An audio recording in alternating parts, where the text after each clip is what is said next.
എന്തുകൊണ്ട് ഇന്ത്യക്കും അയൽ രാജ്യങ്ങൾക്കും ബ്രഹ്മോസ് ഒരു ആശ്രയമായി മാറുന്നു എന്നതാണ് ഇപ്പോഴത്തെ ചോദ്യം. ഇന്ത്യ പസഫിക് മേഖല അതിവേഗം മാറിക്കൊണ്ടിരിക്കുകയാണ്. അതുതന്നെയാണ് കാരണം ചൈനയും ഇന്ത്യയുമായി ഇപ്പോൾ കൂടുതൽ അടുത്തു വരുന്നു. അപ്പോൾ ഇന്ത്യക്ക് ബംഗ്ലാദേശ് പോലുള്ള പ്രത്യക്ഷത്തിൽ ഭയക്കേണ്ടവരല്ലെങ്കിലും ഒന്ന് കരുതലോടെ ഇരിക്കേണ്ട രാജ്യങ്ങളുടെ അസ്വസ്ഥതകളെ നേരിടേണ്ടതുണ്ട്.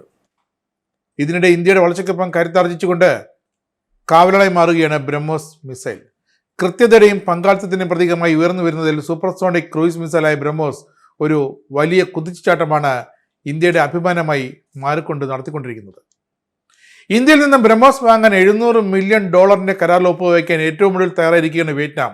തൊട്ടു പിന്നാലെ ഇന്തോനേഷ്യ 2500 കോടി രൂപയ്ക്ക് ബ്രഹ്മോസ് മിസൈലുകൾ വാങ്ങാനായിട്ട് ഇന്ത്യയുമായി അന്തിമഘട്ട ചർച്ചകളിലാണ്.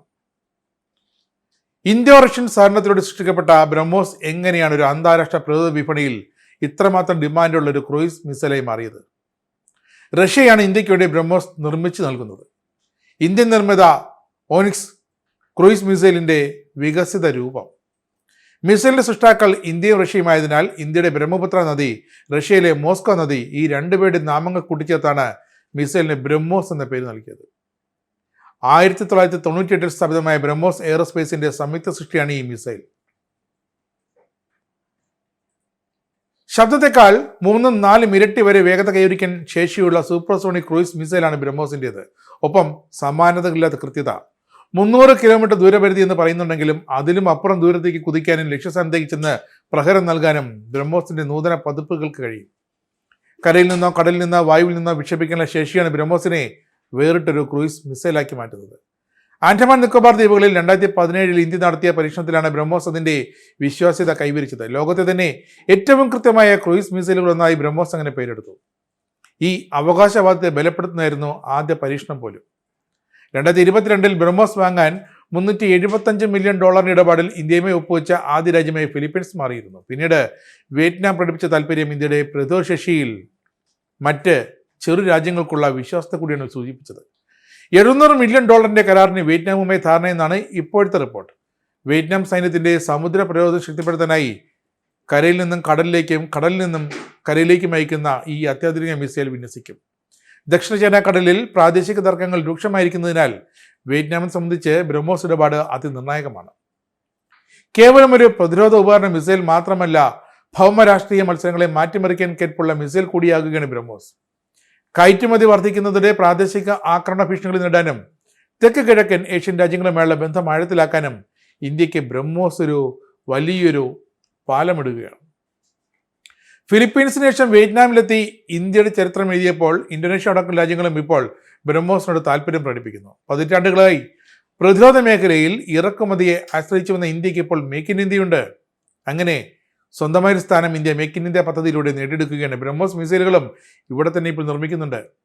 ചൈനയുമായി അതിർത്തി പങ്കിടുന്ന മേഖലകളിൽ വിന്യസിക്കാൻ 100 K9 വജ്ര പീരങ്കികൾ നിർമ്മിക്കാൻ ഒരുങ്ങുകയാണ് ഇന്ത്യ. ഇതിനായി ലാർസൻ ട്യൂബറുമായി പ്രതിരോധ മന്ത്രാലയം 7,629 കോടി രൂപയുടെ കരാറാണ് ഒപ്പുവച്ചിരിക്കുന്നത്.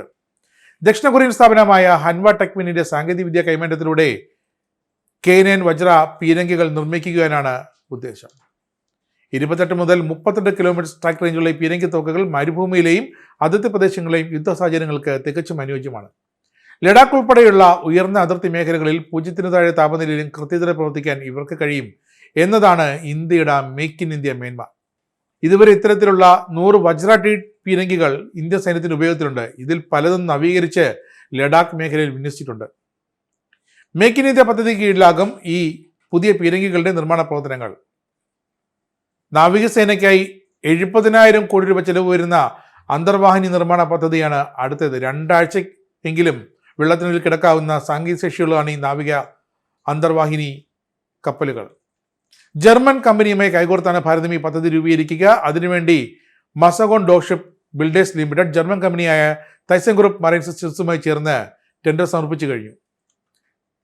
കഴിഞ്ഞ വർഷം നാവികസേന നടത്തിയ ഒരു പ്രദർശനത്തിൽ ജർമ്മൻ അന്തർവാഹിനി കടലിൽ പൂർണ്ണമായും പ്രവർത്തിക്കുന്ന എയർ ഇൻഡിപെൻഡന്റ് പ്രൊപ്പൽഷൻ സിസ്റ്റം പ്രവർത്തിപ്പിച്ച് വിജയകരമായി കാണിച്ചിരുന്നു. ഡീസൽ വൈദ്യുതി അന്തർവാഹിനിക്ക് 2 ആഴ്ചയോളം വെള്ളത്തിനുള്ളിൽ തുടരാൻ ശേഷിയാണ് ഈ സംവിധാനം നൽകുന്നത്. ഒരുപോലെ കടലിൽ നിന്നും കരയിൽ നിന്നും ആക്രമണത്തിന് കഴിയുന്ന മിസൈലുകളും പ്രൊപ്പൽഷനുകളുമൊക്കെ ഉൾക്കൊള്ളുന്ന കരുത്തുറ്റ അന്തർവാഹിനിയിൽ വാങ്ങുന്നത് പ്രൊജക്ട് 75 ഇന്ത്യ പദ്ധതി കീഴിലാണ്. 7 വർഷത്തിനകം ഇന്ത്യക്ക് ഈ തരത്തിലുള്ള ആദ്യ അന്തർവാഹിനി കൈമാറുമെന്നാണ് ജർമ്മനിയുടെ ഉറപ്പ്. 38,000 കോടി രൂപ ചെലവിൽ 3 സ്കോർപിയൻ അന്തർവാഹിനികൾ കൂടി നിർമ്മിക്കാൻ ഈ MDL എന്ന കമ്പനി മസഗോൺ ഡോക്ഷിപ്പ് ലിമിറ്റഡ് ഇപ്പോൾ അന്തിമ ഘട്ടത്തിലാണ്, തയ്യാറെടുക്കുകയാണ്. എന്തായാലും ഇന്ത്യയുടെ കര, നാവിക, വ്യോമ അതിർത്തികൾ ഇന്ത്യൻ നിർമ്മിത ആയുധങ്ങളാലും ഇന്ത്യയുടെ സഹകരണത്തോടെ ജർമ്മനി അടക്കം മറ്റ് രാജ്യങ്ങൾ നിർമ്മിച്ചു നൽകുന്ന അന്തർവാഹിനികളാലും സുരക്ഷിതമായിരിക്കും ഇനി അങ്ങോട്ടുള്ള കാലമെന്ന് ഏറെ ഉറപ്പുണ്ട്.